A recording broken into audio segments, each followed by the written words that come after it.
Hello my friends, welcome back to my channel and today we will start with our chapter The Kite. So there is an introduction.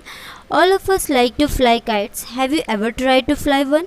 Read this poem about a kite as it flies in the sky. हम सब ने कभी ना कभी तो पतंग उड़ाया ही होगा. क्या आपने कभी उड़ाया है पतंग? Read this poem about a kite as it flies in the sky. इस पोएम में हमें किसके बारे में बताया गया है? काइट के बारे में, जो कि खुले आसमान में उड़ता है. So move on to poem. How bright on the blue is a kite when it's new. जब पतंग नहीं होती है तो कैसे आसमान में वो उड़ती है. यहाँ पे ब्लू का मतलब है स्काई, ठीक है, क्योंकि स्काई क्या होता है, ब्लू होता है, इसलिए how bright on the blue is a kite when it's new. When a dive and a dip it snaps its tail. यहाँ डाइव मीन्स क्या है, डुबकी लगाना. Plunge head first into water with one's arm raised over one's head, ठीक है. And snaps means break suddenly and completely, typically with a sharp cracking sound. वो जब पतंग आसमान में उड़ती है तब अपनी पूंछ हिला के वो कैसे गोते लगाती है, ठीक है. Dive and a dip. Now second paragraph is there soars like a ship with only a sail as over tides of wind its right. Climb on the crest of a girts and pulls. What is the meaning of soars? तो soars means होता है fly और rise high in the air. नाद सुनाई देना, ठीक है. जब पतंग उड़ती है आसमान में तो उसकी एक नाद सुनाई देती है, like a ship. With only a sail as over tide of wind. There the meaning of tide is jowar. Drift with or as if with the tide.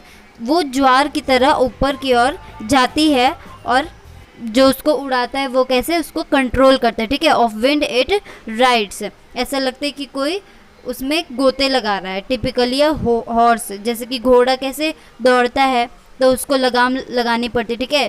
तो वैसे ही जब पतंग उड़ती है तो उसको ढील देना पड़ता है, ठीक है. Climb to the crest. Climb means चढ़ना and crest means reach the top. ऐसा लगता है कि वो शिखर पे चढ़ रही है. Of a gust and pulls. Meaning of gust means a sudden strong rush of wind.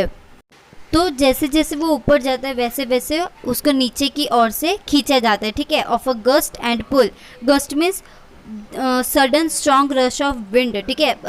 हवा की वजह से वो अचानक से उड़ने लगता है और उसके वजह से नीचे से उसको खींचा जाता है. यहाँ क्या लिखा है, then shores like a ship with only a sail as over tides of wind it rides. Climb to the crest of a girts and pulls. जब वो अपनी पूंछ को लहराता है तो शिप के जैसा उसकी आवाज़ गूंज सुनाई देती है. जैसा कि आपने देखा होगा कि शिप में जो कपड़ा लगा होता है, ठीक है, ऊपर की तरफ, वैसी आवाज़ में पतंग भी अपनी टेल को जब लहराता है तो वैसी ही उसकी आवाज़ आती है एज ओवर टाइड्स, ठीक है. तो टाइड्स मीन्स ज्वार की जैसे वो ऊपर की ओर जाता है और विंड उसको नीचे की ओर से कंट्रोल करता है, मतलब विंड की वजह से वो कंट्रोल होता है. क्लाइंब टू द क्रेस्ट की ऊंचाई की तरफ वो जाता है. ऑफ द गर्ट्स एंड पुल, और फिर उसको नीचे की तरफ से खींचा जाता है. पतंग ऊपर की ओर लहराती है तो उसे कौन पुल करता है, wind. Now the third paragraph is then seems to rest as wind falls when strings go slack you wind it back. जैसे जैसे हवा धीमी होती जाती है वैसे वैसे काइट भी रेस्ट में आने लगता है, ठीक है. मीन्स वो भी नीचे की तरफ आने लगता है. When string go slack you wind it.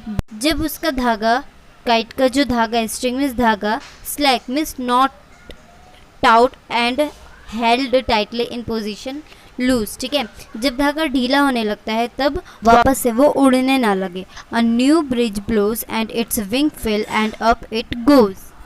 और आप वेट करते हो कि एक हवा आए और उसे ऊपर की ओर उड़ाए, ठीक है. एंड इट विंग फिल, और फिर वो उड़ने लगती है. अप इट गोज, और वो आसमान में चली जाती है.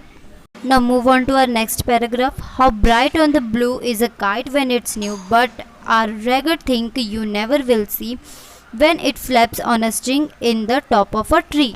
कितनी प्यारी लगती है नई नई पतंग जब वो नीले आसमान में उड़ती है, जगमगाती है.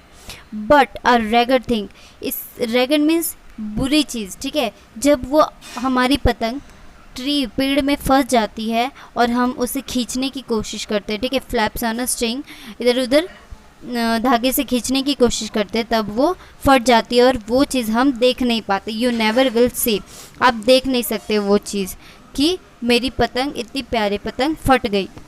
सो ये पोएम इज़ फिनिश्ड नाउ।